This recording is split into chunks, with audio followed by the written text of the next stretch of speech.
Chapter 19. Discord and Harmony. Tilde tilde asterisk Raka asterisk tilde tilde. The warm air of harmony washed over Raka's skin in a humid wave as she stepped through the gateway.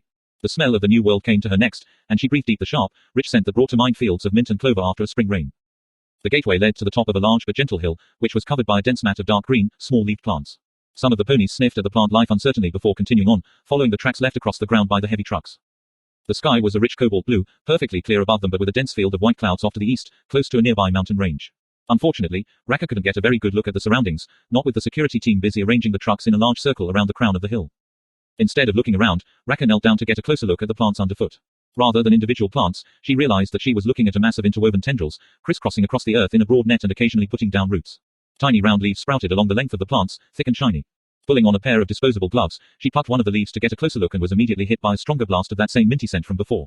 Was the smell some sort of defense mechanism? A toxin to discourage forages, perhaps? Or was it just the way this particular plant happened to smell when it was damaged? She found it thrilling to think that she might be the first one to ever find out the answers to those questions. Raka straightened up, placing the leaf into a sample bag as she looked around what would be the research team's new base of operations. Human and pony staff milled about uncertainly, most of them watching the trucks as the security team waved them into position. Each reinforced trailer would form part of a rough circle which, when complete, would create an enclosed and protected space. As each truck came to rest, two members of the security team on the outside of the circle lowered specially constructed steel skirts to the ground, designed to help keep out unwanted local fauna. With the trucks all parked nose to tail with one another, this formed a nearly unbroken ring of steel around the research site, with the bunker serving as a wheeled gateway for whenever a team needed to explore outside. Watching as the skirt of steel closed around her, a terrible sense of restlessness started growing in Raka's chest, dancing down her legs while her hands clenched tightly. A broad smile sprouted on her face as she looked around, taking it all in. After so many weeks of anticipation, actually being on the surface of harmony felt almost unreal. She spun in a slow circle to take it all in, giddy with the realization that she was actually here, on an alien world. Back on Earth, there were those who shrugged off the discovery of harmony, believing that the discovery of Equestria muted the value of finding a second habitable world. Raka couldn't have disagreed more. Her heart jittered in her chest and she felt lightheaded and a little silly, and it was all she could do to keep from dancing on the uneven footing of the mat of greenery beneath her. Harmony's day was just beginning, with its sun barely above the eastern mountain range. Though the air was warm and humid, the cool breeze from the east brought considerable relief. Raka smiled, satisfied in knowing that she couldn't have asked for a more perfect start to the mission. This place feels wrong, Spectral Charm said as he walked up next to her. She glanced down, arching an eyebrow down at the unicorn. He was scowling thunderously as he looked around, his flicking ears and twitching tail a clear sign of his anxiety. What do you mean? She asked. The magic of this place. It's like a raging torrent all around me, but... He trailed off and shook his head. A dim glow of magic lit up on his horn. I'm putting all of my effort into casting a simple light spell. With this much magic around, I should be lit up like a lighthouse. Raka frowned, glancing at the soft glow of his horn. What do you think the problem is? I can't say for certain. It's almost as if most of the magic is on the other side of a glass wall. I can sense it, but all I can reach is this pathetically small amount. He frowned pensively and chewed on his lip. I've never come across anything like this before. Well, the Pegasus seem to be doing all right, Raka noted, pointing at one of the winged ponies, who had flown up to the top of one of the parked trailers and in order to look out across Harmony. Spectral rubbed a hoof across his chin, studying the distant stallion.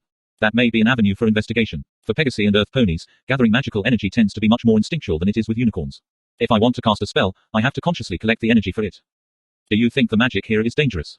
Spectral Charm considered this while Raka waited. I may as well run some tests. His horn pulsed for a while, then flickered rapidly while he stood stock still with a contemplative expression on his face. Finally, his horn dimmed as he let out a grunt. I've just cast some simple cantrips, detection and protection charms and the like. It seems safe enough, just far weaker than it should be. Well, I trust you, Raka said, patting the stallion on the shoulder. If you say it's safe, then I'm not going to argue. But what do you think the cause is? No idea, Spectral said with a grin as his eyes lit up. But I intend to find out. Raka chuckled. Ah, yes, the sheer joy of scientific discovery. Let me know if you figure out what's going on. Will do, he replied. Then he smirked and jerked his head towards his fellow unicorns from the equestrian expedition, many of whom were wearing vexed expressions while scowling cross-eyed up at their horns. I'd better go and get them organized. We're going to need to solve this dilemma if we want to conduct any real magical research here. Spectral trotted away, leaving Raka to her own devices. Deciding she had an intense need to get a better look at their surroundings, she clambered up on top of one of the parked trailers via the external ladder. Many of the team had the same idea, and soon the few trucks that were parked were crowded with humans, Earth ponies and unicorns peering off into the distance and exclaiming over everything they saw. The few Pegasi were flying in slow circuits, apparently unbothered by the magical discrepancy that Spectral had pointed out. Raka pulled her binoculars out of her bag and started taking in the sights. The expedition had landed on top of a hill, with grass-covered plains stretching to the west like a verdant ocean, dotted with occasional islands of shrubs or wildflowers. The terrain became hilly and rough to the east, ending in the mountain range that Raka had seen earlier. Here and there the hills were crowned with trees, or, at least, tree-like objects, that eventually resolved into a dense forest. To the south, a thin ribbon of river winked and twinkled its way from east to west, winding between smaller hills and undulating across the plains towards a grey smudge on the horizon that could possibly be a body of water. To the north there was an enormous grey plateau, bereft of greenery and nearly symmetrical. Not quite a mountain, it dwarfed the little foothills that surrounded it. Raka frowned at the sight of it. She was no geologist, but something looked very off with that hill. She sighed and lowered the binoculars. With any luck, she'd be able to convince the geological team to go and check it out sometime soon. Though, if she had to guess, it was at least 50 miles away through alien, quite possibly hostile, terrain. The strange plateau could wait, she decided. For now, she had a job to do. After putting her binoculars back in their case, she shimmied back down the ladder and joined the other scientists in setting up the research base. Caretaker ***. The hallways of the citadel lit up ahead of him as the caretaker stalked down them. His heavy staff struck the floor sharply with every other step, the loud cracks echoing down the hall and back to him with the fury of a thunderstorm. He arrived at the chamber of the goddess and strode down the steps before slotting his staff into the hole at the center of the floor. At once, the milky white chamber began glowing a pulsing red as the eye of the goddess formed on the wall in front of him. Forsaking custom, he didn't bow as the eye focused on him. Instead, he stood with all four of his arms folded across his chest as he took deep, ragged breaths. Do you need something from me, my former ardent? The goddess asked, sounding far too pleased with herself. Our world is invaded, the caretaker said, his voice cold and the crest along his spine rising and falling in time with his pulse. Intruders walk our soil, defile our air. How could you allow it? I thought you might like some company after all this time alone. The caretaker was about to snap out a reply when he realized that the hint of amusement in the goddess' voice was no doubt carefully designed to enrage him. A lifetime of training came back to him and, with an effort, he calmed himself. I can't help but notice that the information I gathered on these invaders is not fully accurate. He tilted his head, staring up at the eye that stared down at him. I take it you were involved. Oh, yes. Your infiltrator told you exactly what I wished it to. The humor drained away, and the goddess' next words were filled with an icy fury of their own. You butchered the poor soul for nothing. On the contrary, I learned something quite valuable by observing what you tried to hide from me, he replied. I have learned that the invaders consist of multiple species and can use magic, and that this was something that you did not wish me to know. With a bob of his head, he regarded the eye of the goddess calmly. Was this your plan, to have your allies meddle with the barrier and release you and your magic back onto our world? Has this world not suffered enough? Quote. The goddess' answering howl of rage shook the entire chamber. The caretaker could feel the vibration rattling his bones, nearly driving him to his knees. What do you know of suffering? How long have I waited, denied my world, my home? How long have my children been cut off from their mother? How long have the dreamers dreamed? Quote. Far from upsetting him, the rage of the goddess had a calming effect as it washed over the anger in his own heart, quenching it completely. His voice was steady as he replied. You know why it was necessary. Quote. I know your rationale. I agreed with your goal of bringing peace, if you'll recall. I never agreed to this misuse of my power. The caretaker's agitation showed in the tightening of his fingers on his staff and the minute raising of his crest. I made a mistake, he admitted. And, though it was not my intention to enforce order in this way, I find myself contented with the result. Contented, the goddess repeated. How can this be enough for you? The purpose of life is to grow, to change. To destroy, to fight, to end, the caretaker replied. Our people may be dreaming, but our world thrives like never before. Thrives. This order you've imposed is more akin to stagnation. What of significance has changed in the last several thousand millennia? Change is disorder. It is never gentle, and it always leads to destruction. I learned that lesson all too well, my goddess. The caretaker sighed and shook his head. There is no point in arguing this yet again. You shall never see this as I do. And now you forced me to do what I wish to never do, in order to repel these invaders. I hope you are well satisfied, my goddess, as I must now wake a number of the dreamers in order to purify my world. For a short while, at least, the faith guardians will once again walk in paradise. Quote. Wait. He pulled his staff from the hole in the chamber floor, cutting the goddess off. The glow of the eye faded as it returned to being a blank wall. ****. The caretaker spent most of the day watching the invaders through the holographic array in his control chambers. Their militaristic tendencies were already on clear display as they created a walled fortress out of steel and soulless mechanical abominations. The life of his world was crushed, the earth violated, the silence broken and the air fouled. A hand tightened on his staff and his eyes narrowed. It would not stand. The faith guardians, biomagical constructs formed by the deepest of arcane secrets and fueled by magic, had kept the priesthood of the goddess safe for centuries. Only a scant few of them still remained, stored in the tombs below the citadel, but they would be more than sufficient to protect their world once again. Unfortunately, with nothing to pilot them, the faith guardians were inert, no more than useless statuary. In the past, those of the priesthood nearing death could volunteer to become inspiri, having their minds and souls bonded to the guardians in order to continue serving after the passing of their mortal bodies. There were no priests left, now. Only the caretaker remained. The caretaker's fingers danced along the holographic controls and the view changed, showing the dreamers in their swarming multitudes. A growing number of them stopped to regard the invaders' camp, crowding and swirling around the area so thickly that, had they a physical presence, they would have blocked out the sun and smothered the invaders where they stood. He hooked a finger into the display and pulled a wriggling dreamer out of it, taking it over to the soul font. At one time, he had considered the act of soul sculpting on the unwilling to be the highest of crimes. That had been before he'd seen his fellow priests and priestesses butchered and burned, their temples reduced to ashes, their world on the brink of destruction. That was before he, in an act of desperation to stop the madness, had channeled the unimaginable power he'd stolen from the goddess through the citadel soul font, causing a wave that rippled out from the citadel to eventually blanket the world, creating 20 billion dreamers along with 20 billion of his people's corpses rotting in the streets. And that was before he, in the depths of frantic desperation, used soul sculpting on his own mind to cut away the grief that had threatened to drive him to madness. But the end result had been a good one. Discarding the mantle of Ardent and taking the name Caretaker, he had cut away his doubt and reinforced his purpose, remolding himself into the ideal guardian of his world, his paradise. One last war, he thought as he worked on the struggling mind in his grasp. One last battle, and then he'd find a way to deal with the goddess for good. Once the invaders were gone, there would be all the time in the world to establish a perfect, eternal order. ***Erin***. Erin waited with her friends in a small field roughly 3 miles away from Ponyville. The sky was bright and clear, and a nice breeze rustled her mane, cooling her coat as it brought the scent of wildflowers to her nose. It would have been a perfect day if it hadn't been for the statue of Discord that was sharing the field with them. He was a patchwork creature, just like Erin recalled from her brief visit to the Canterlot Gardens all those months ago. Mismatched wings, horns and limbs, and a bearded face that looked a little like a cross between a goat and a pony. A look of sheer terror was still frozen into the spirit of Chow's face, but Erin no longer felt any sympathy for him. By now, she had heard too many stories from her friends to feel sorry for him. A shudder ran down her spine at the sight of him, and a small corner of Erin's mind wondered why she was even there. She had no magic, no element of harmony, and no way to help if things went badly. But any thought of leaving brought back a memory surfaced of her watching her 6 pony friends going through a portal to face off against Black Tide while she was forced to stay behind. Never again, Erin promised herself as she looked towards the others. Staying safe while her friends faced danger just didn't sit right with her. She was determined to stick around, even if the only thing she could do was be a witness. Besides, even though she hated to admit it, a small part of her was intensely curious about what the spirit of chaos would be like. Twilight was currently holding a scroll before her in her magic, scowling down at it while muttering intently to herself. According to the unicorn, the scroll contained a list of all the measures, both magical and otherwise, that the princesses had enacted to help keep Discord in check.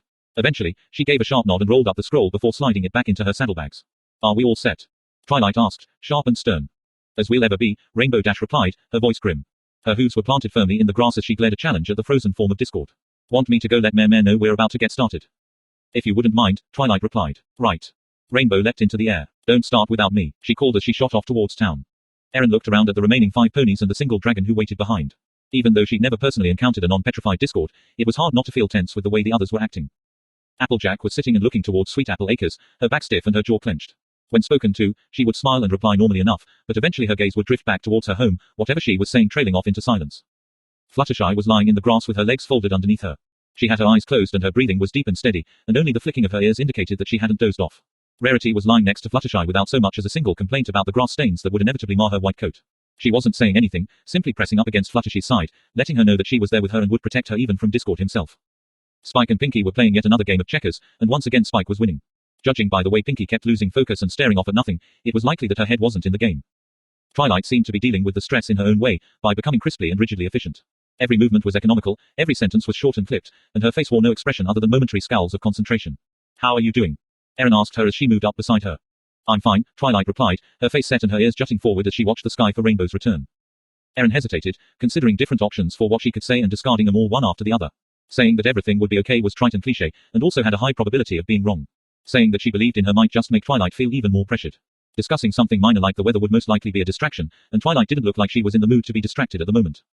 Her eyes flicked over to Rarity, who seemed to be doing considerable good for Fluttershy just by being by her side. Erin moved closer to Twilight, not quite touching her, and sat down to study the sky with her.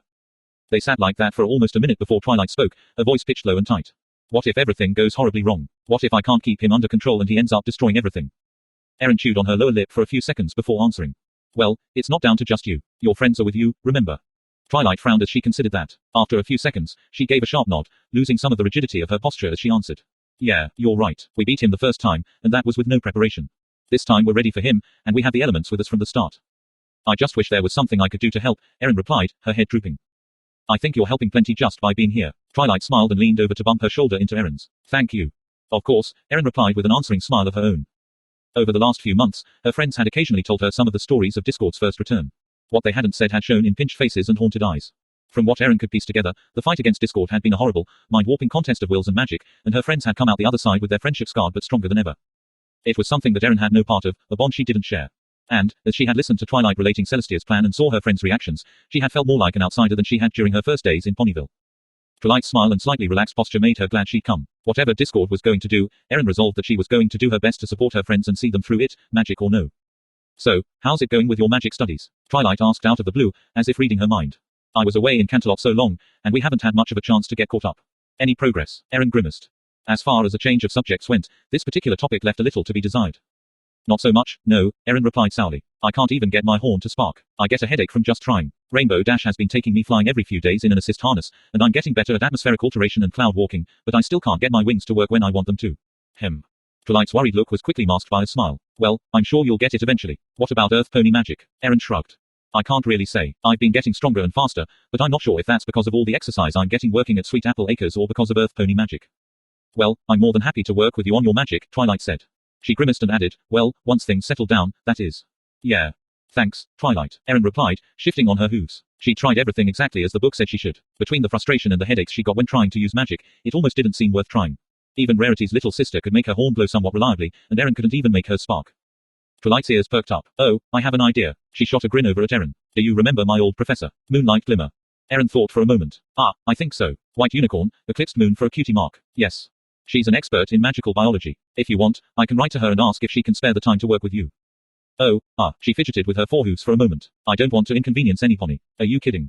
Twilight said flatly, rolling her eyes. If I know Professor Glimmer at all, if I tell her she's got a chance to examine a human-made alicorn, she'll be on the next train to Ponyville. Visions of being strapped into strange pony testing equipment blundered their way through Eren's imagination. I'm sure that will be fun, she said lamely. A happier topic of conversation occurred to her. By the way, Twilight, now that my home's been all wired up, I'm finally starting to set up my magical research lab. Ooh. Twilight's ears perked right up as her eyes widened. Tell me all about it. Well, like I said, I'm still setting it up, but... Eren launched into a description of the gear she was in the process of unboxing. Twilight listened attentively, only stopping the description to ask for clarification when Eren used a term she was unfamiliar with, like EMF meter. The unicorn's ears perked up when Eren mentioned her new electrocardiogram, and bringing up the portable electroencephalograph meter had led to a discussion about previous discoveries from pony scientists in regards to the electrical activity in a unicorn's brain during spellcasting. Twilight had just agreed to be the subject of a few tests when Rainbow Dash returned, landing quietly nearby and listening in for a few seconds in order to find out what they were talking about. Oh, egghead talk, Rainbow said as she interrupted, shrugging her wings dismissively. Whatever, the mayor says to wait for the bell to stop ringing, and then to go whenever we're ready. The tension, which had been pushed back by the brief conversation, came flooding back. Twilight's back stiffened back up and Applejack's eyes narrowed. Fluttershy came to her hooves, with Rarity standing up beside her. Pinkie folded up the game of checkers, eliciting a groan from Spike, and put the board back in her saddlebags. In the distance, Ponyville's town hall bell began to ring. It continued on for roughly a full minute before stopping. I guess this is it, then, Twilight said, frowning down at her hooves. I reckon so, Applejack said, once again looking towards her home. Rarity nodded, standing tall and proud. Begin when you're ready, Twilight, and I'll be with you. Same here, said Pinkie, the usual bounce gone from her voice. Fluttershy? Twilight asked, looking over at the Pegasus. There was a long moment of silence. Eren looked over to see Fluttershy chewing pensively on her lower lip while staring at nothing. Fluttershy? Twilight asked again, causing the mare to jump and let out a little squeak as she came back to the here and now. Are you okay? We don't have to do this now, if you're not ready. Fluttershy took a deep breath before shaking her head. I'll be fine. I wasn't able to sleep much last night, which means that I had a long time to think about what I need to do. I may have an idea on how to handle this. Well, whatever you do, you won't be doing it alone, Rainbow Dash said, a sentiment that was echoed by the others. He'll learn to be nice even if I have to beat it into his thick head. Thank you, Rainbow, Fluttershy said with a gentle head shake. But we can't force him. That's not the way. Dash huffed and frowned. Well, then, what is the way? We just have to teach him how to be friends, Fluttershy replied, her voice soft but firm. If we're his friends, I'm sure he'll be ours in return. Rainbow rolled her eyes. BFFT, as if Discord knows anything about friendship. That's why we have to teach him, Rainbow Dash, Fluttershy insisted. Besides, haven't you ever thought about how lonely he must be without any friends? Rainbow looked like she was about to reply, but then looked at Discord's stony face for a few seconds. She sighed and gave a reluctant nod. Okay, I get it. I promise I'll at least try. All right, Twilight said, determination rising in her voice. If any pony has any last-minute objections, now would be the time to bring them up. I'll just be cowering over here with Eren, if that's okay, Spike said, making no attempt to hide the fear in his voice. Eren let out an uncomfortable chuckle and patted him on the head. All right, then, Twilight said. Her horn glowed lavender, and the gold-banded, light blue chest that Celestia had dropped off opened to reveal the elements of harmony. A shiver ran down Eren's spine at the sight of them. They had a simple beauty to them, though they looked more like costume jewelry than anything else. But she couldn't help but remember what it had been like to be caught up in the force of them, every sense overwhelmed as the warmth and the waves of color rolled over her. The elements had saved her from the most horrible experience of her life, but they were still incredibly powerful magical artifacts, and worthy of the utmost respect. My balloon necklace. Pinkie cried, snatching up the element of laughter and cuddling it to her cheek. Oh how I've missed you, balloony necklace thing. She snapped it on and adopted an intense and serious look. I've come here to kick flank and eat cupcakes. And I'm all out of cups. Oh, wait, here's one. Pinkie pulled a pink frosted cupcake out of her mane and ate it in one bite. Okay, now I'm out of cupcakes. Focus, Pinkie, Twilight said as she settled the element of magic on her head, just behind her horn. To Eren, it didn't look particularly comfortable, but it wasn't like she'd ever have to wear it. Let's remember to keep these on at all times until further notice. Right. The others chorused, except for Pinkie, who chirped out, okie dokie. Spike, Eren, you may want to stand back for this, Twilight said. Eren was all too happy to oblige. She backed away while looking warily at Discord's statue, barely even noticing as Spike pushed at her legs in order to get her moving faster. All right, girls, this is it, Twilight said. Let's hope this releasing spell works. Eren watched, her heart thudding in her chest as Twilight's horn began to glow, dimly at first but with a rapidly increasing brilliance. After a few seconds, light began to radiate from the other elements, the symbols pulsing brightly. As one, each of the bearers of the elements of harmony began to rise into the air, lifted by some invisible force. Power buzzed and crackled in the air, making the hairs of Eren's coat stand on edge. Spike was standing underneath her, clinging to her left foreleg and staring at his friends. The air hummed and shimmered until, finally, a rainbow of light began connecting the gemstones of each element, arcing around until reaching the gem on Twilight's crown. The gem focused the rainbow, shooting it directly at the statue of Discord, which began to crack and crumble under the onslaught. Harsh light poured from the cracks in the stone, flashing out in blinding rays. Erin flinched, pulling her head back and raising her right leg to cover her eyes. She wondered vaguely if ponies had sunglasses before a loud crack echoed over the hilltop. Discord rose from his frozen crouch with a booming roar, his voice echoing across the land like thunder. He stretched upwards with both forelines grasping towards the sky. The air seemed to vibrate with the bellowing fury of Discord's voice, and Erin took several steps back, spike still clamped to her leg like a scaly boot. "Yah," Discord howled, clawing at the sky. "You're a wah, or, oh, wow, what time is it?" He blinked his heavy eyelids, smacking his lips and looking around blearily while he scratched his backside with his eagle's talon. He reached into thin air and pulled out something that looked a little bit like an ancient Mayan stone calendar, regarding it with a thoughtful look and pursed lips. "It seems you've woken me a little earlier than I expected," he said, winching the massive stone calendar away like a frisbee. It whistled through the air and exploded like fireworks. He groaned and started stretching his limbs one after another, pulling them like taffy to 2 or 3 times their original length before allowing them to snap back. "Not that I'm complaining, mind you. I just thought dear old Ceci Pants would keep me locked in stone for a while longer. We can put you right back, if you want." Twilight's voice was grim. She wasn't smiling at Discord's antics, and neither were her friends. "Oh, let's not be so hasty," the spirit of chaos incarnate said, resting his bearded chin in the palm of his lion's paw and fluttering his eyelashes at Twilight. "I'm out, and that's all that matters. Oh, and I understand you're going to try and reform me." He squealed and clapped his hands together. "Ooh, that is just so adorable." Rainbow Dash took to the air, zipping forward with a thunderous scowl on her face. "How did you know about that, huh?" Discord exploded into thousands of mini Discords, which swarmed away from Rainbow Dash before reforming into his full-sized self. "PFFT," he scoffed as he took shape, rolling his eyes as soon as he had them once again. "Like being locked in stone would keep me from hearing every little thing Celestia says." He smiled a sad smile and intoned mournfully, "Oh, and I see that she's decided to leave you all by your little lonesomes. Didn't even hang around to say hi to dear old Discord." His smile turned knife-like, his single protruding tusk glinting in the afternoon sunlight. "I'm so incredibly hurt I could just die." Rarity cleared her throat and spoke up. She said didn't want to antagonize you before we had a chance to win your trust. Discord's head spun to face her while the rest of his body kept facing Twilight, reminding Erin uncomfortably of the exorcist. "Trust? Why, I'm already more trustworthy than the average bank. I'm just full of trust." "Full of something, anyway," Rainbow muttered, just loud enough for Erin to hear. Erin regretted her snort of laughter the moment Discord's head snapped to look in her direction. She tensed up as the yellow and red eyes focused on her before widening in surprise. He took a hesitant step towards her, causing Spike to moan and shake as he clung to her leg. Erin stared at Discord, her ears laid back and her eyes wide as the spirit of chaos approached her. "Oh, my goodness." Discord's voice was awed and disbelieving, matching his slack-jawed features and slow, dreamlike steps. "What? I don't." He stopped and stared at her before breaking out into raucous laughter. "Just what are you supposed to be?" "You'd better leave her alone, Discord," Pinky growled with surprising menace in her voice. "Oh, I wouldn't harm a hair on her silly little head," Discord said. He disappeared in a flash and popped back into existence right in front of Erin, who squeaked and flinched backwards. She heard Spike yelp as he let go of her leg and ran off. Discord's eagle talon reached up and grabbed her by the chin, tilting her head this way and that while Discord peered intently at her, chuckling all the while. "Discord," Twilight said from behind him, the warning clear in her voice. "Let her go, now." There was a flash of light, and Discord was suddenly wearing a white lab coat and an old-fashioned head mirror on a band. He jammed the earpieces of a stethoscope into his ears, and Erin flinched as he placed the chill metal of the circular chestpiece of the scope onto the tip of her muzzle. "Him," he said, then him. Again as he moved the chestpiece to her forehead. He sighed and straightened up, removing the stethoscope and hanging it around his neck. "I have bad news, my dear," he said sadly as he looked down at her. "It seems that your morphogenic field is in flux." There was a pause while Erin just stared at him blankly. "In flux, discombobulated, muddled, all askew. Is any of this sinking in?" "I don't even know what that means," Erin replied, rubbing a foreleg across her jaw where he had grabbed her. Discord leaned down to whisper conspiratorially into her ear. "Honestly, I don't either. I probably made it all up, but it makes me wonder what would happen if I did this." His lion's paw zipped out and tapped her on the nose. Boop. Erin let out a startled shout as the ground shot away from her. For a split second she thought that Discord had launched her into the air, all while accompanied by the weirdest stretching sensation she'd ever felt. She staggered backwards before tripping over her own feet, landing on her backside among the short green grass.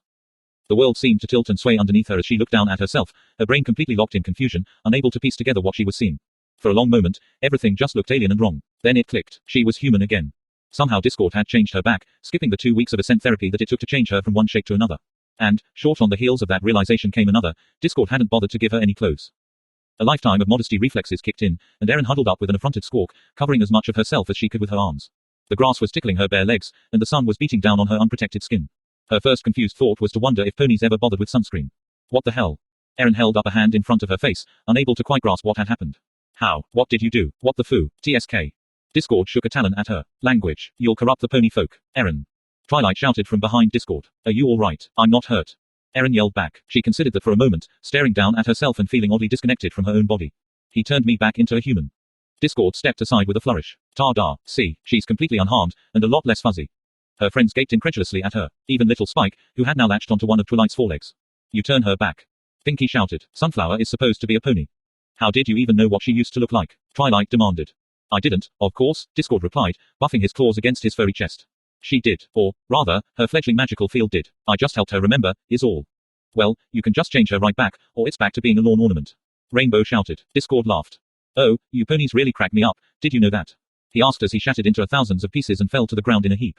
A floating broom and dustpan appeared and swept up the pieces, which were then dumped back onto the ground, the pieces coming together to form his original shape. He grinned at the 6 grim-faced mares staring at him. Trust me, I was doing her a favor. Whoever put her together did a pretty bad job of it. You don't get to make the call, Discord, Twilight said. Put her back the way she's supposed to be, right now. The way she's supposed to be, Discord said, eyeing Erin out of the corner of his eye. Well, if you're sure. As he started reaching a talon towards her, Erin was seized by a sudden panic. Discord had changed her once, and she seemed relatively okay. Risking him changing her again seemed like a bad idea, especially since he seemed a little annoyed. Wait, boop. Discord tapped her on the forehead, and once again the world jumped. Erin staggered sideways a few feet before stopping, splay-legged and trying to hold onto her balance. A quick glance down showed her that she was once again on 4 hooves, her coat that familiar shade of sandy brown. Ugh, that felt so weird, Erin muttered queasily. Sunflower, are you okay? Pinky called over to her. Erin took a moment to consider. Yeah, Pinky, I think so. Do I look okay? Everything in the right place. You look great. Pinky called back.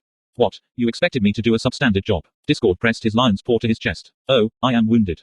Not yet, you're not, Rainbow Dash snapped, shaking a hoof at him, but I can arrange it. Rainbow Dash, enough, Fluttershy said as she stepped forward. And, Discord, you should know better than to change some pony like that without their permission. It's not nice. Discord's vexed expression morphed into a wide grin as he turned to Fluttershy. Oh ho ho, and if it isn't Little Miss Reformed Discord herself. He zipped over to her, still floating in the air. It's a real pleasure to meet you, he said, taking her front hoof and shaking it rapidly. I just know we're going to have just doodles of fun, you and me. We'll bake cookies and have tea parties and take long walks and talk about our favorite books and bring about eternal chaos and go to the spa together and... What was that about chaos? Applejack interjected, and let go of her. Discord stopped pumping Fluttershy's leg and pulled away, leaving her looking dazed and more than a little worried. See, he said as a little halo appeared above his head. I'm doing just as you say. Why, I'm practically reformed already. As Discord floated in the air while playing a little golden harp that appeared out of thin air, the others exchanged another in what was sure to be a long series of worried looks. Erin's stomach was still roiling and her head was spinning, like she'd just gone on the world's most extreme roller coaster. It didn't help her nausea at all that she didn't believe for a moment that the spirit of chaos had her best interests in mind. Are you all right? Twilight asked softly as she stepped up next to her. She shot a glare at Discord, who was currently offering a bowl of oranges to Applejack, who looked less than amused at the offering. Do you think he did anything strange to you? I honestly have no idea, Erin replied as the world slowly stopped waltzing around her. But I'm planning on heading to the doctor and getting a thorough examination the first chance I get. That seems reasonable, Twilight replied with a grim chuckle. If they find anything wrong, do you want me to have Discord fix it? Oh, hell no. That would just give him another chance to mess with me. Erin shuddered, her skin crawling at the very idea. Twilight nodded. All right, that makes sense. She gave Erin a hug across the withers. I'm sorry we didn't stop him from messing with you in the first place. Not your fault, Erin replied with a shaky smile. Besides, we knew this was going to be a bumpy ride when we started. Whatever Twilight was going to say in reply was cut off by a loud shout from Applejack, who was currently chasing her hat across the field. It had grown hundreds of stumpy little legs and was fleeing from her while Discord hovered in midair, laughing and clutching at his sides. A bumpy ride is an understatement, Twilight growled as she stalked forward. Erin gave herself another quick visual once over. Everything seemed to be in its proper place, at least as far as she could tell. As far as first contact with a mischievous spirit of chaos went, she supposed that things could have gone much worse. Immediately upon having that last thought, Erin grimaced and wondered what sort of ironic hell she'd just called down upon herself. Tilde tilde asterisk raka asterisk tilde tilde. The sun was setting on their first day on the world of Harmony. Most of the setup work was done, with Raka supervising the setup of the biology lab. Early awkwardness between the humans and ponies was starting to fade away as the two species became more familiar with one another, culminating in their very first community meal. Raka had introduced some of the braver pony scientists to her spicy vegetarian curry, and the ponies had dipped into their reserves of baked goods, sharing out delicious muffins and cookies. Raka's muffin had apple slices baked into it, with a crackling cinnamon and sugar crust across the top. She ate it slowly as she sat on top of the shipping container that held the biology lab, watching as the sun set over the grass-covered plains to the west. What are you doing up there? Called Spectral Charm from below. The sun is about to set, Raka said. She pointed a finger, indicating the little flying reptiles flitting through the air. You know what happens then, right? Oh. There was the sound of hooves scrabbling against metal as Spectral clambered his way up a ladder designed for humans. You're right, I wouldn't want to miss this. Miss what? Raka looked up to see a Pegasus stallion in the air next to them. His coat was a faded teal, his mane a dusty black. His wings were flapping away as he hovered next to the shipping container that Raka was seated on. Mind if I land? The Pegasus asked breathlessly. Flying's a lot harder than it should be, for some reason. I don't mind at all, Raka said. Spectral just grunted in reply, focused more on the horizon than the Pegasus. Oof. The Pegasus grunted as he landed heavily next to them. Haven't had that much trouble taking wings since I was a colt. Name's Windbreaker, by the way, he said by way of introduction, holding out a hoof.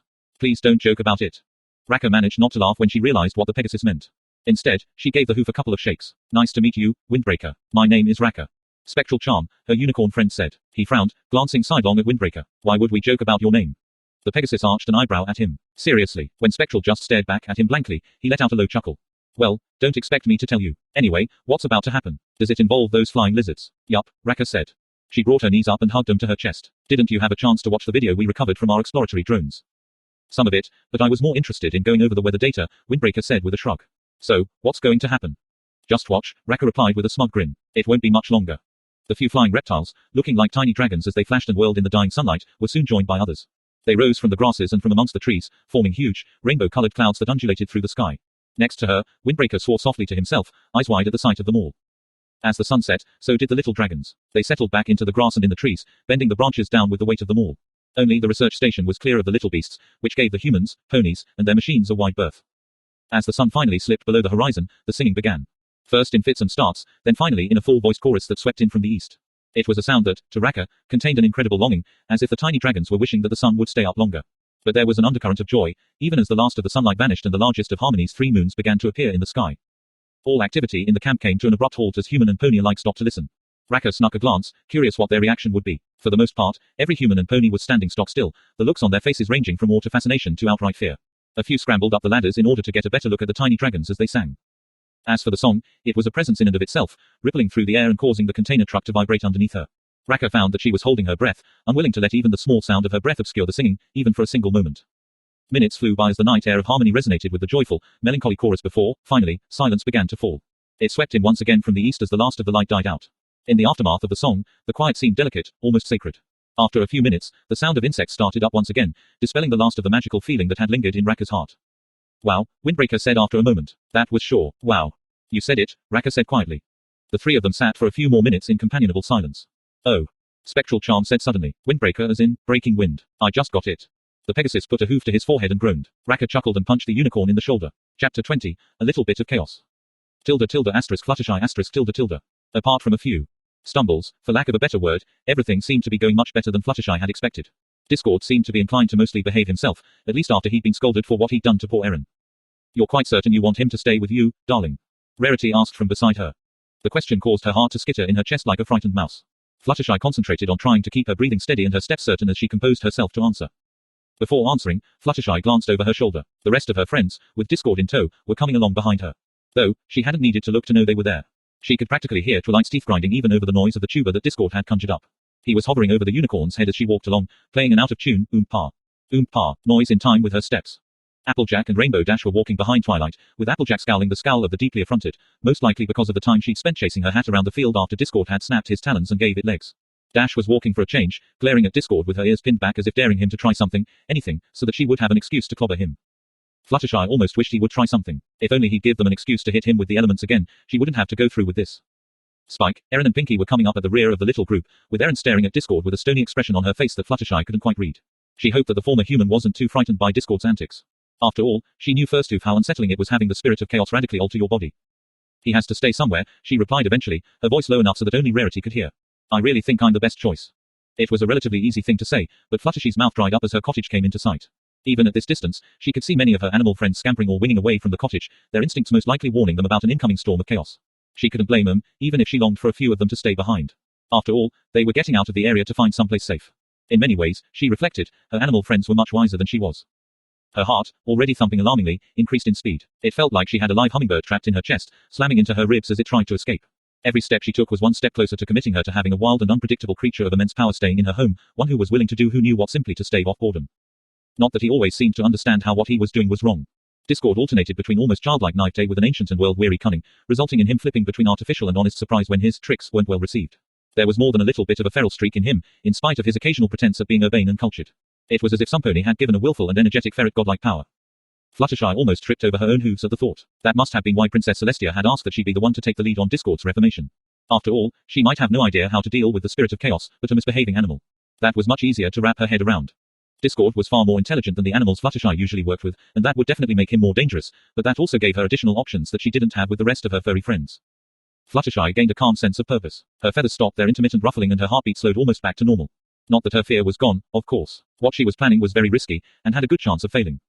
So deep was Fluttershy in her planning that she almost walked face first into her front door without realizing it, her hooves having followed the familiar path while she was lost in thought.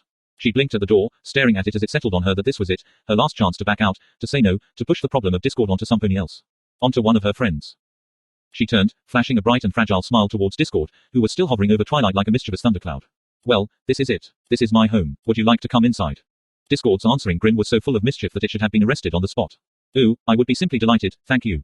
If it had been one of her friends she'd been inviting in, Fluttershy would have opened the door and let them to go in first. Instead, she opened the door to her cottage and walked in with her step confident and her head held high. After all, one of the main tricks to handling a wild animal was to convince it that you're the one who should be in charge, even if, no, especially if, you were scared out of your mind. Discord backstroked through the air behind her, and her friends came in behind him, all of them clumping together in Fluttershy's living room. Her pet rabbit, Angel, was lying on his favorite spot on the couch. He glared momentarily at Discord and slightly longer at Fluttershy before curling up with his back to the both of them and pretending to fall asleep. Angel's crabby attitude aside, it did Fluttershy's poor heart a world of good to know that her pet wasn't going to just abandon her. Nice place you have here, Discord said in a flat tone that implied that he considered it anything but. It could do with some livening up, though. He raised his talons as if to snap his fingers, and Fluttershy knew that now was her best chance to begin laying some boundaries. Discord, I was thinking, she began. Dangerous habit, my dear, Discord drawled, his talons still raised. Personally, I try to avoid it. Dash snorted and rolled her eyes. Yeah, we can tell. Discord either didn't hear her, or was pretending not to, so Fluttershy decided to do the same. He hadn't snapped his fingers yet. That was good. Well, my thought was that we could make my home a chaos-friendly zone. I mean, if you would like. Twilight gasped at that, and Rarity let slip a worried, oh, dear, under her breath. Oh. A grey eyebrow arched up. Well, that is a surprise. I think I'll take you up on that. I just have a few things I would like to ask, first, Fluttershy continued. Discord groaned and gestured widely with his arms. Oh, here we go. Here come the rules. He sighed and glowered down at her, his eyes glowing a menacing red which she did her best to ignore. And you were doing so well, too. Fluttershy managed to keep her wings tucked in and her legs still, in spite of every instinct telling her to run. Running from a predator just triggered chase instincts. Right now, it was crucial for her to redirect him. Not rules, really, just requests. What I'm suggesting is that you can do anything you like here in my cottage. Be as chaotic as you want. All I ask is that, in return, you don't do anything to hurt me, my friends, or any pony or animal that comes in here. She glanced at Eren, who was still staring at Discord, and that includes changing them in ways that you might think aren't harmful. Other than that, you really can do whatever you like. How does that sound? Discord's eyes narrowed, and I suppose if I don't agree, then I get the dubious pleasure of returning to my illustrious former career as garden art. Well, not quite, Fluttershy replied, somehow keeping her voice calm and level. Like I said, they aren't rules. But it is true that if you start hurting people or animals, then I'm afraid we won't have any other choice but to act. Discord regarded her while he floated in midair and stroked his scraggly beard. And I can do whatever I like in here. Oh, yes, Fluttershy said with an eager nod. I want you to feel at home. Deal. Discord crowed. He snapped his talons, and a blinding light flashed from out of everywhere at once. Fluttershy blinked, her eyes watering as her vision returned to normal. When her vision recovered, a sinking feeling in the pit of her stomach almost made her regret getting her eyesight back. The interior of the cottage was largely the same, only now there were putrid purple, grotesque green and obnoxious orange stripes zigzagging along the walls and floor, constantly moving in a truly disorienting and disquieting way. White and yellow polka dots of various sizes pulsed in an upsetting fashion as they wandered aimlessly across the new decor. Like it? Discord asked with a saucy smirk. It's very colorful, Fluttershy said diplomatically, trying to ignore the retching sounds coming from next to her. Rarity wasn't reacting at all well to the new color scheme. Thank you. Discord said with a grin. And I'm just getting started. I have so many ideas to brighten this place up. Oh, where to begin, where to begin? Discord floated off, presumably to look for more things to chaoticize, a sinister chuckle trailing behind him. Are you sure this is a good idea? Twilight whispered to her while eyeing Discord's retreating form. Fluttershy smiled warmly and nodded in return. There was no way to tell Twilight what her plan was without tipping her hoof to Discord, but the simple fact was that there was little chance she could actually stop Discord from using his powers. By offering to let him use them in return for something that at least resembled proper behavior, she'd introduced a compromise where she had given up basically nothing, but Discord felt like he'd gained greater freedom by voluntarily limiting himself. I don't like it, Rainbow said, scowling like a thunderstorm. That image was helped along by Discord, who popped into the air above her in the shape of a sparking thundercloud and causing Dash to flinch. I'm not surprised, honestly, Discord replied as his cloud form began raining on the Pegasus. You're kind of a wet blanket. Oh, a sense of humor. Rainbow shot back. She flailed her hooves through the air, barely missing the spirit of chaos, who vanished with a pop only to reform in his more usual shape in the middle of the room. What do you do that's funny? Turning ponies into the opposite of who they're supposed to be. Taking my wings away. That's supposed to be funny, huh? Dash's glare didn't seem to faze Discord at all. The Draconicus rolled his eyes at her. You got your wings back, didn't you? Obviously, you have an underdeveloped sense of humor. I'm sure Pinkie Pie gets the joke. Oh, I get it. Pinkie replied, her usual humor missing from her grinning face. It's just not funny, is all. Discord snorted. I try to be nice, and this is the thanks I get. One of Twilight's eyebrows arched up. How are you being nice? The leer that Discord sent Twilight's way prompted the unicorn to crouch back. Do you really think I couldn't take action if I wanted to? Do you really think the spells that Celestia and Luna have been casting are stopping me from doing whatever it is that I want?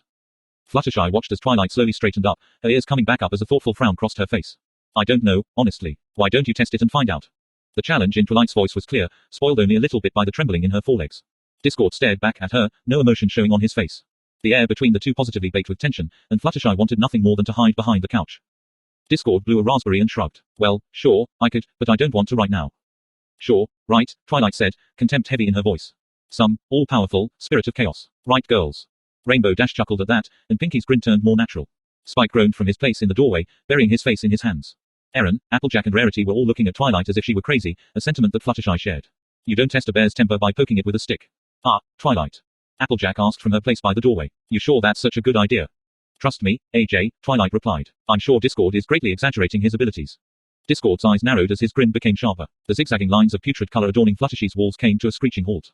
Careful, now, Miss Element of Magic, he purred, his voice dripping with menace as he poked at her horn with a talon. You don't want to see me get angry, do you?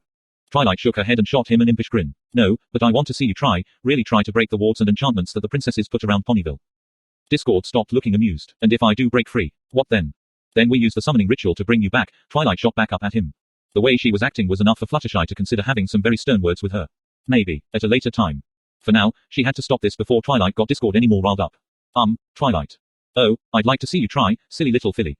Discord said, folding his arms across his chest and smirking down at her. Trying to control chaos, he let out a whoop of laughter. Good luck, you'll need it. I don't know, Rainbow said in that cocky way she had. You seem pretty controlled to me right now.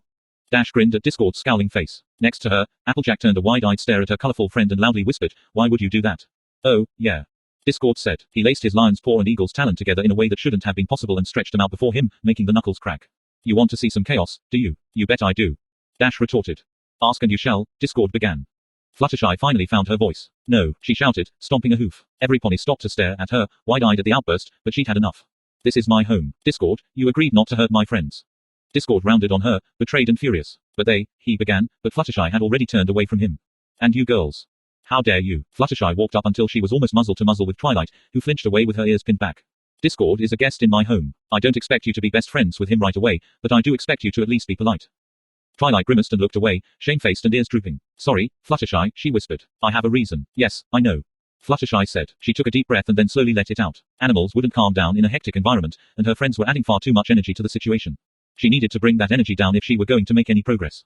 I think it would be best for every pony to leave for now. Discord and I will spend some time together and get to know each other a little bit better. Her heart lurched in her chest as she said it, but she knew down to her hooves that it was the right idea. Even if her friends hadn't been so aggressive, Discord loved playing to a crowd. The fewer ponies were around, the calmer he'd be. Or, at least that was her hope. We will. Discord asked, quirking an eyebrow at her. Fluttershy risked a glance at him and was relieved to see that his anger was gone, replaced by a look of surprise that at least appeared to be genuine. Oh, yes.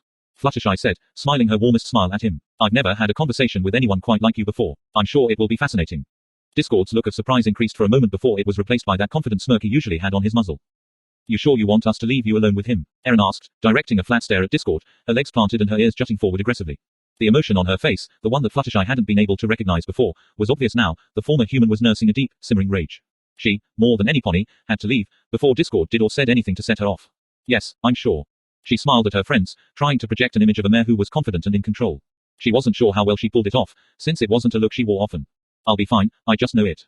All of them looked torn, none more so than Rainbow, who was flexing her wings and giving Fluttershy a look of helpless desperation. You sure you know what you're doing, Shy? She asked. Positive, Fluttershy said, doing her best to mask the mounting panic she was feeling with a mask of calm serenity. It took a little more convincing, but eventually she got them all on their way out of her door. All of them went, with dragging hooves and backwards glances.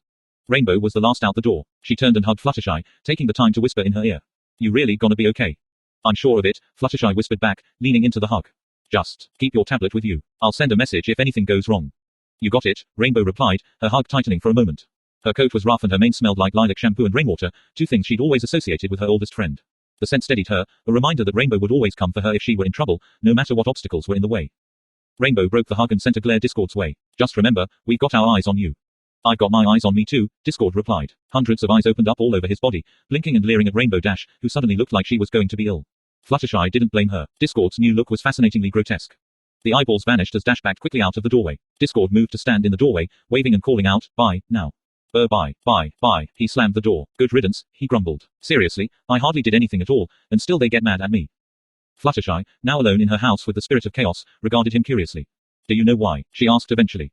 Discord snorted and folded his arms across his chest. Probably because of what I did to that not quite a pony. But I changed her right back to the way she was. Oh. From your tone, it sounded like you were intending some mischief. Discord snorted. Oh, like I would really want to play, dodge the Rainbow of Harmony, so soon after my release. I even made a special effort to make sure she kept that so-called cutie mark of hers, he said with accompanying air quotes. No appreciation, honestly. Fluttershy blinked and filed the information about Erin's cutie mark away for later investigation. More important was the fact that Discord seemed genuinely confused, and maybe even distressed, by everybody's reactions. Well, she said, offering up a smile. How about I make up some nice tea for us, and I can try to explain why everybody was upset. Tilde tilde asterisk Erin asterisk tilde tilde. Erin stalked away from Fluttershy's cottage, a scowl on her face as she stared down at the dirt road beneath her hooves. Discord's little trick of changing her back to her human form had knocked her off of her feet, figuratively and literally.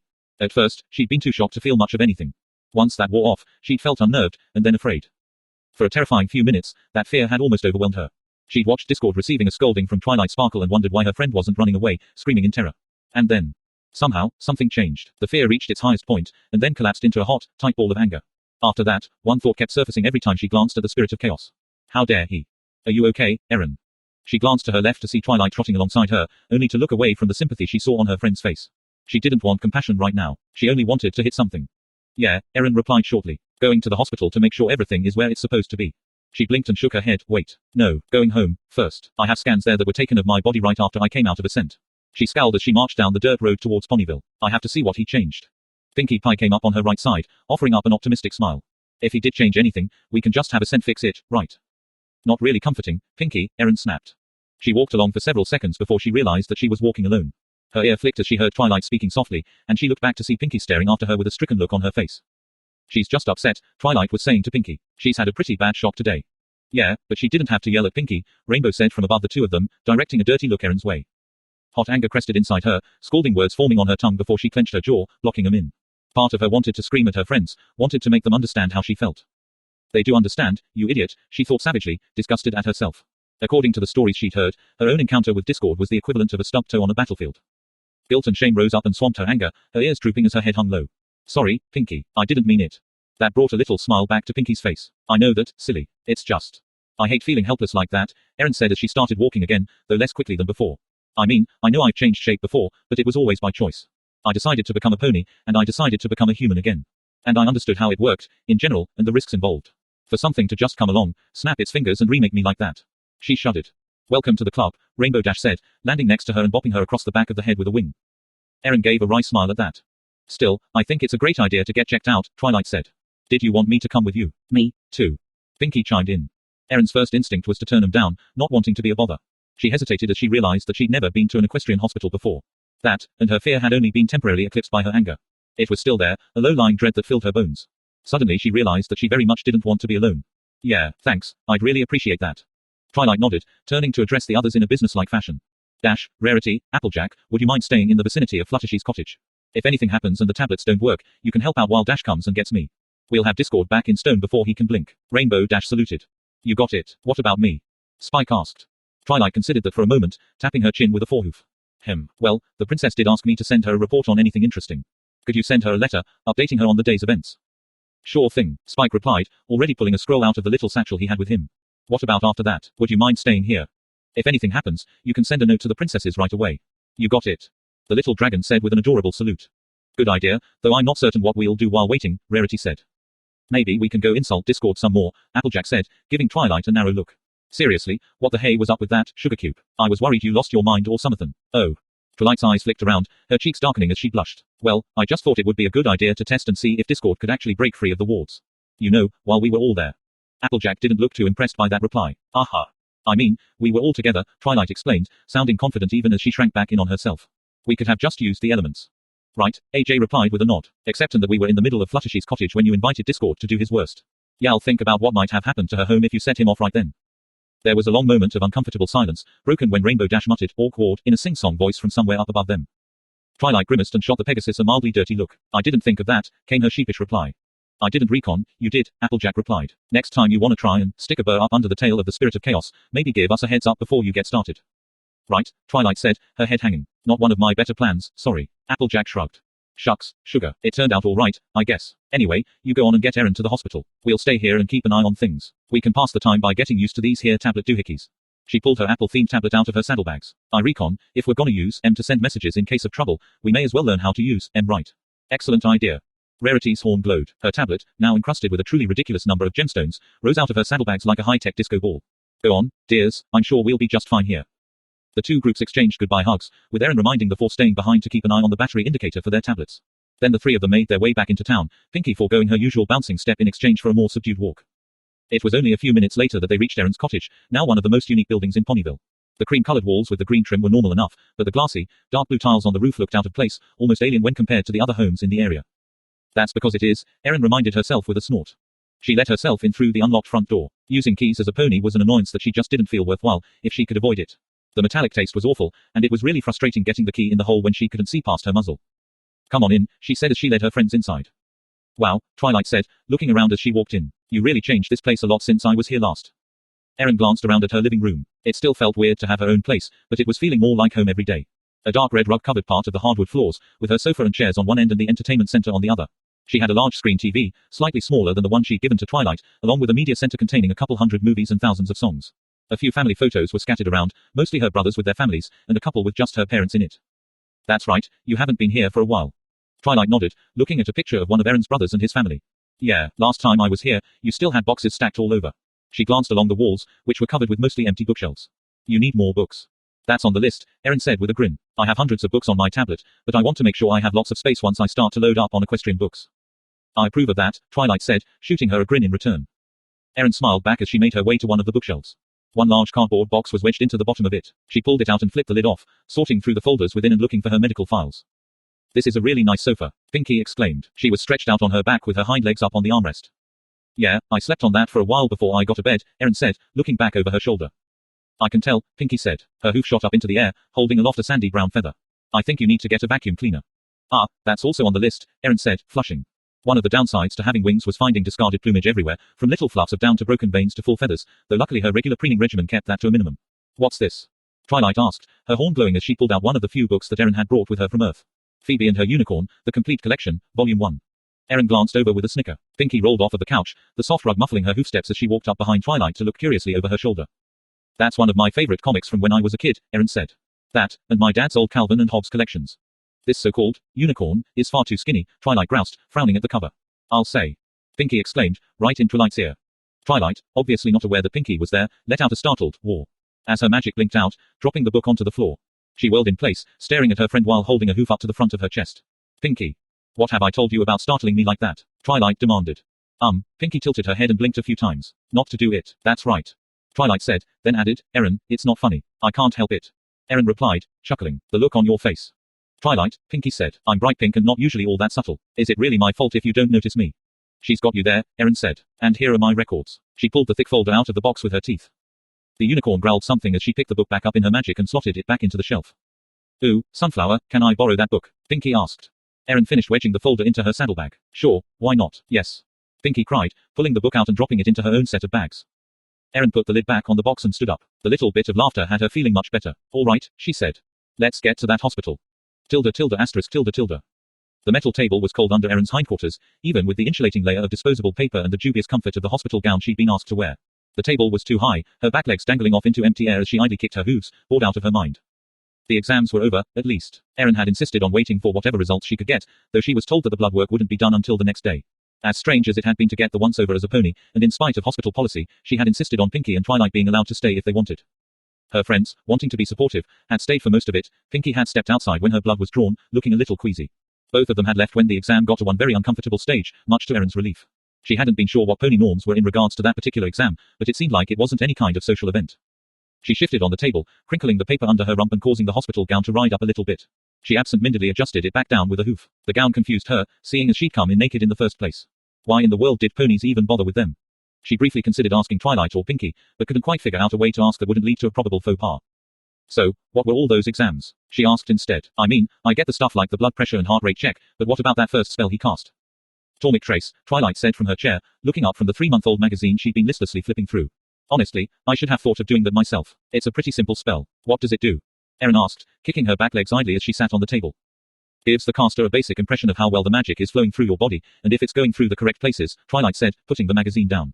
I imagine yours is more complicated than he's used to, since you have traits of all 3 pony tribes. And that machine he had me stand in front of? Erin asked. It had reminded her of an old-school X-ray machine. The X-ray, or the other one? Twilight asked. Oh. The other one. That was to get your full magic map, Twilight said. Basically, all the routes that magic takes as it flows through your body. Erin said, her rear hoof still kicking restlessly through the air. You think it will be much longer before they come back with the results? Shouldn't be much longer, I would think. Twilight glanced over at Pinky, who was slumped against the wall with her chin propped up on her forehoof, fast asleep. We should get her home, soon. She looks pretty worn out. It's been a long day, Erin replied, then sighed. She was pretty tired herself, even though it was still early in the evening. She chewed her lip for a few seconds, finally voicing the thought that had been clamoring for attention the whole time she'd been in the hospital. Do you think Fluttershy is okay? Twilight winced, and Erin felt an immediate stab of guilt. Twilight would have no better idea of that than Erin herself would. I really hope so, Twilight replied heavily. Nothing's come up on the tablets, Rainbow hasn't burst in shouting for us, and I haven't heard any distant screams or explosions, so I'm hopefully optimistic. Erin returned Twilight's tired grin. I guess I'm just worried about her. Erin frowned down at her hooves. I got so wrapped up in my own drama, I actually managed to forget that she was still stuck with him. I'm worried, too, Twilight said, voice soft. She looked away, in the general direction of Fluttershy's cottage. I'm just amazed that she actually volunteered for this. I mean, you know Fluttershy. She's so much stronger than you think, Pinkie Pie muttered sleepily. One eye cracked open and she looked around muzzily. Your test results are back, she said. Then she yawned and closed her eyes again. Erin was just about to ask what Pinkie meant when a knock sounded at the exam room door. A moment later, the door opened to admit Dr. Stable. The tan-coated unicorn was holding up an open folder in his magical field, frowning down at the contents. Well, Miss Sunflower, I have your results. Most of them, at least. Still waiting on the blood test and a full analysis of your Tormic signature. To Erin's eye, the doctor had a grim look to his face. Her previous fears, not so much forgotten as temporarily misplaced during the long wait for the results, surged back, leaving her throat dry and her stomach churning like a whirlpool. What's wrong? She asked, not quite able to keep the quaver out of her voice. Nothing too alarming, so please relax. Dr. Stable gave the folder one last scowl before setting it down on a nearby counter. The good news is that, as near as I can tell, your recent scans came out identical to the ones taken from before you came from Equestria. He grinned, looking up at her. Those images are magnificent, by the way. Here's hoping we get some of that equipment here. Erin blinked. So, nothing is out of place. Well, that's where we come to the strange part, he said. See, you do have some anomalies, but those were there before you came to Ponyville. Erin blinked a few times as that news settled in. She traded a confused glance with Twilight. I don't understand. Well, look here, he said. His horn lit up and took out several X-ray films and clipped them to the light box, which he turned on with a flick of his horn. Erin leaned forward, frowning at the image. Even after all this time as a pony, it was still hard for her to accept that the skeletal structure she was seeing was her own. I was concerned at first about these dark objects you see in these locations, Dr. Stable said, tapping each one with a pointer held in his magic. There was one in her torso that was the size of a grapefruit, a grape-sized one at the base of her neck, and one by each of her wings, each roughly the size of a golf ball. They don't correspond to any organ a pony is supposed to have. In fact, if it weren't for the scans you brought with you, I'd be very concerned that Discord placed them there himself. What are they? Erin asked, her voice shaking as anxiety clawed its way up the back of her neck. I'm not really sure, but they seem to be causing fluctuations in your Tormic field. Erin frowned and pointed a hoof at the light box. Could that be why I'm having so much trouble using magic? The doctor pursed his lips. It's too early to tell, and I would like to bring in some experts, maybe do a biopsy, but it is definitely possible. Dr. Stable took another film out of the folder. Here's a better look from the images you gave us. You said it was an MRI scan. Erin looked at the film and nodded. That's right, yeah. Fascinating, the amount of detail on this, Dr. Stable said as he clipped it to the light box. He tapped his pointer on the same areas on the MRI. Here's our mystery growths. As you can see, they seem to be exactly the same. Twilight frowned at the screen. I wonder why they're there. Perhaps a byproduct of the process the humans used to create her. The doctor said, I'm not certain, but I'm fairly sure that you're not in any immediate danger. Fairly sure. Well, that's a relief, Erin shot back. She heard the snideness in her reply and flinched. I'm sorry, I don't mean to be rude, but I've had a very rough day. Completely understandable, Dr. Stable replied soothingly. It might be something that Malachite did, Twilight said, stroking her chin with her hoof. Erin shuddered as a chill swept through her whole body. What do you mean? Well, he's the one who designed the base form that the humans modeled your body on, right? Twilight looked over at her. It's possible that he designed these for some unknown function. First Discord and now Malachite. Oh, God, it's too much, Erin said, slumping on the table and burying her face in her hooves. A pat on her back leg made her jump. She looked up to see Pinkie Pie's smiling face. Don't worry, I just know it's going to all turn out okay. After all, mean old Malachite wouldn't have put those there if they were bad for him, right? And if anyone can figure it out, it's Professor Glimmer, Twilight added staunchly. I'll write to her as soon as I get back to the library. I just know she'll want to come out, now. Erin let out a shaky sigh and nodded. Okay, yeah, works for me. In the meanwhile, I think we should do something about those wings of yours, Dr. Stable said. Erin blinked at him, confused. Is something wrong with them? She looked over her shoulder at her left wing, but nothing seemed out of place. Only that you can't use them, the doctor replied. Otherwise, they're perfectly healthy, if somewhat lacking in muscle tone. Honestly, you should have come in weeks ago. We can set you up with a physical therapist and get you using them much sooner than you would on your own. Would that work? Erin asked, her ears perking up. Everything else today had been bad news, but if this doctor could help get her wings working. Couldn't hurt. Dr. Stable flipped open her folder and began writing some notes. We've been able to help Pegasus with broken bones, torn muscles, nerve damage and even brain damage to get back into the air. He smiled saucily at Twilight. Your friend Rainbow Dash is one of our most frequent clients, if you'll recall. She does crash a lot while working on new tricks, Twilight conceded. I'll have the receptionist set up an appointment for you, Dr. Stable said. How soon can you come in? Erin considered the question for a moment before shrugging. How does tomorrow sound? Tomorrow, him. Not putting it off, I like that, the doctor replied, smiling. Check with the receptionist on the way out and she'll set it up for you. Tilde asterisk Luna asterisk tilde tilde. At this distance, it was impossible to tell if the young prince was screeching in outrage or delight. Or, perhaps, simply for the joy of feeling his teeth vibrate. The sound was amplified by the excellent acoustics in Celestia's bathing room, the marble-tiled walls reflecting every sound out to Luna's twitching ears. Even the sloshing of water and Celestia's soft murmurs could be heard, if not her actual words. Luna supposed they were the typical types of things an adult would say while bathing a toddling foal. A loud shout from Verdant followed by a splash caused Luna to amend her thought. Attempting to bathe a toddling foal. Her decision to discuss the day's events in Celestia's private chambers was one she was seriously beginning to regret. There were, Luna reflected, few things less useful than being a childless aunt when it came time for her sister to put young Prince Verdant to bed. Past experience had informed her that her presence would only serve to excite the young prince and draw out the routine much longer than it already was. Beside her, Raven shifted uncomfortably while adjusting her glasses. The mare was one of the assistants that Luna had borrowed from Celestia, and she had her notes from the day court with her, all ready to give Celestia a summary of the day's events. Luna noted her flicking ears and shuffling hooves with a frown. Have you never been in my sister's chambers before? Not often, Princess, Raven admitted, her nerves evident in the shaking of her voice. I always tried to let this be her personal sanctuary. She grimaced. I feel like I'm intruding on something private. Have no fear, Luna replied. My sister is far more welcoming and compassionate than most would. A loud shriek interrupted her, followed by the sound of a large amount of water sloshing out of a bathtub. Celestia's distressed shout was quickly followed by a loud thump and a laughing squeak. A moment later, a dripping wet Prince Verdant shot into the reception room of Celestia's apartments, laughing maniacally. Seeing Luna and Raven, the little prince stopped for a moment. Butts, he exclaimed joyfully, then ran off with a giggle into another room. Get back here, you little, a growling Celestia rounded the corner in hot pursuit of her charge only to skid to a stop at the sight of Luna and Raven. Oh, hello. Luna did her best to not snicker at her sister's appearance. She was wearing none of her usual regalia, leaving her hooves and neck bare. Her not-so-pristine white coat was wet and matted in several places, dotted here and there with soapy bubbles from the bath. Her flowing, multicolored mane was held in place by a kerchief, and on top of that was a crown of still more bubbles. To top of her new look, a splotch of something pinkish and wobbly was streaked along one noble cheek. Greetings, sister. Luna exclaimed brightly. We have brought you the report from the day court. Lavender eyes flicked towards the trembling secretary next to her as the frustration and surprise dropped from Celestia's mien, replaced by that mask of calm serenity she usually wore. It is good to see you, the princess said with a nod, her regal composure somewhat marred as the motion caused some of the bubbles on her head to slide down onto her muzzle. A momentary irritation pierced Celestia's mask as she wiped the bubbles away with a fetlock. Naturally, we can wait until you've dealt with the young prince, Luna added, grinning at the discomfort she could see under Celestia's carefully controlled expression. I thank you, Celestia said, nodding more cautiously this time. She disappeared through the same doorway Verdant had gone through earlier. A moment later, a piercing shriek sounded out, followed by the prince's giggles and the sound of scampering hooves across the royal carpeting. Luna finally let herself chuckle. She glanced over at Raven, who was staring with wide eyes and a gaping mouth at the doorway Celestia had just gone through. It's not often one sees her with her guard down like that, Luna said softly, grinning at the other mare's shock. You should treasure the memory. It's something to tell your grandfoals. Raven simply gaped at her in shock. I would never violate Princess Celestia's confidence like that.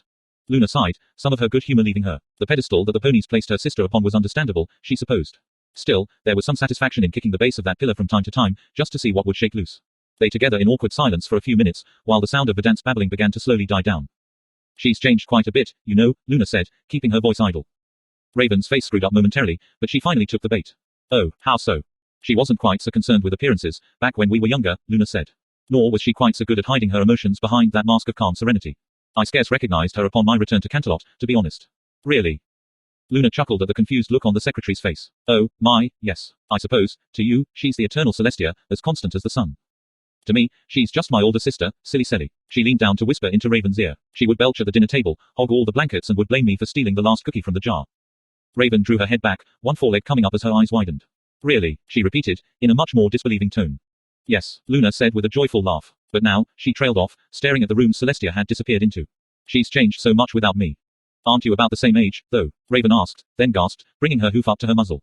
Oh, I'm sorry, that was rude of me, wasn't it? No matter, Luna replied, waving away the mare's embarrassment. 'Tis true, we were born only a few years apart. However, my banishment passed by like a long fever dream. I can scarce remember most of it, aside from a long stretch of confusion, regret and anger. Celestia had to live each and every year, fully awake while she lived and learned. She matured, while I stayed mostly the same. She is now by far the older sister. I heard that, Luna, Celestia replied as she re-entered the room. She must have taken the time for a quick grooming, because her coat was very nearly restored and the soap bubbles were gone. Are we going to start making jokes about each other's ages, now, little Lulu? Aha, I believe this is what the young ponies call, snark, Luna said, nodding thoughtfully. I hear it's all the rage, these days. And that would be sarcasm, Celestia replied with a smirk, which is older than the hills. You would know, Luna replied with a grin. Celestia opened her mouth to reply, then her eyes flicked towards the wide-eyed Raven, who was gaping at her as if she'd never seen her before. Yes. Well, perhaps we should go over the day's events. Luna sighed. It looked like the banter was over. For now, at least. Perhaps she could enlist the help of Pinkie Pie to loosen her sister up further. She found her missing the old Celestia, even as obnoxious as she could sometimes be. Very well, but before we do, have you heard anything of Discord? Celestia nodded. A scroll arrived by Dragonfire a few hours ago. Apparently, the release went better than expected. A few minor issues, but nothing the girls couldn't handle. He's currently a guest in Fluttershy's cottage. I still can't believe that Fluttershy is to be the one to reform him, Luna said with a grimace. I can feel him even now, pushing at the warts we created and testing their strength. He certainly hasn't given up on regaining his freedom. I shudder to think what could happen to that poor mayor, should he get sufficiently bored or frustrated. I don't expect his reformation to be quick or easy, but Fluttershy has the help of her friends. Celestia sighed. It is out of our hooves, now, in any case. All we can do is trust the girls. Indeed. Luna shook her head. Well, on to more mundane things, then. The Arcanum is still rebuffing my invitations to visit Canterlot. All except for Moonlight Glimmer, who arrived this morning. Unfortunately, her field of study won't help much with creating or stabilizing interworld gateways. Celestia frowned. That is odd. Do you want me to ask them, myself? No, Luna replied shortly. If they will not respond to my invitation, then to Tartarus with them. She took a deep breath and exhaled, trying to release the irritation she felt. Celestia meant well, she reminded herself. I will conduct the research myself, perhaps even enlisting the aid of Twilight Sparkle. Raven, would you mind going over the financial reports? Raven nodded, adjusted her glasses with her magic, and opened a distressingly thick folder. Luna, already achingly familiar with the contents and uninterested in hearing them once again, immediately began tuning the secretary out. Luna loved numbers, and she adored mathematics. The dance of symbols, the interplay of integers, the joy of a well-documented proof, they made her heart sing and set her intellect ablaze. Financial reports, on the other hoof, were where good numbers went to die. Instead of listening as Raven droned on, she instead contented herself with glancing around Celestia's chambers. Little changes were evident everywhere. Celestia, or, at least the maids, had kept the rooms pristine, but no amount of tidying up was able to keep pace with the energetic young Prince Verdant. Here and there were scattered various toys, from a wooden block lurking under a small table to a lonely pony doll propped up on a cushion. A half-eaten biscuit was barely visible underneath Celestia's sofa, but Luna couldn't be sure if it was the prince or the princess who was responsible for that one. Luna kept glancing at the clock on Celestia's mantelpiece. It was an exquisite thing, all golden and shining in the shape of a sun, its face protected by the finest crystal. It was also, as far as she could tell, running slowly. It simply wasn't possible that providing a summary of the day's financials could take this long. Eventually, the little secretary's voice wound down, which brought Luna back to the here and now. Well, that's the financial report, Luna said, relieved that it was finally over. Raven, did you have the Starfall report? Here, Princess, Raven said as she floated some papers out of one of the smaller folders she was carrying. Thank you, she said as she took the papers in her own magic. The nobles of Starfall Isle are causing a commotion once again, she snorted, laying her ears back as she pawed the carpet with a forehoof. I've received several strongly worded letters, and their representative today made a very impassioned speech about a pure Equestria. I suppose it was due. Celestia heaved a weary sigh. This nonsense seems to come to a head once or twice every century. She snorted, adding, Equestria for ponies, they say. One short step away from every pony in their place, with the unicorns on top. Then I suppose we should lance this boil before it grows any larger, Luna said. Any advice on how to do so without fueling enough resentment for them to propose becoming an independent city-state? I find that waiting for the older generation to die off works wonders, Celestia replied, her voice wry. Her eyes flicked towards Raven, the wide-eyed secretary staring back at her almost disbelievingly. She cleared her throat and continued. Provided, of course, that they don't pass the prejudices along to the younger generation. We need to expose them to more races, let the young people see that there are wonderful people in this world who aren't ponies. Tricky to do, since the entirety of Starfall Island is independently owned. We can't simply force them to meet other species, can we? Celestia chuckled. Not without breaking more than a few laws. I'm reluctant to do that, since I'm the one who wrote most of them. However, we can invite the young nobles to come to Canterlot for various social events, while making certain that these events have plenty of non-ponies in attendance. Good idea, Luna said, nodding. That reminds me, the planning committee for the next Grand Galloping Gala met for the first time today. Do they really need to begin planning that 7 months in advance? Oh, yes, Celestia replied with a grimace. It takes at least that long to suction all the fun out of it. Raven giggled, blushed, and covered her mouth with a hoof before clearing her throat. Sorry, she mumbled. Celestia offered her a warm smile before returning to the discussion at hoof. We'll have to make sure we extend some invitations to the humans. I've already spoken to their ambassador, Luna replied. He promised to procure a list of noteworthy people from his world. The first interworld gala, Celestia said with a happy little smile.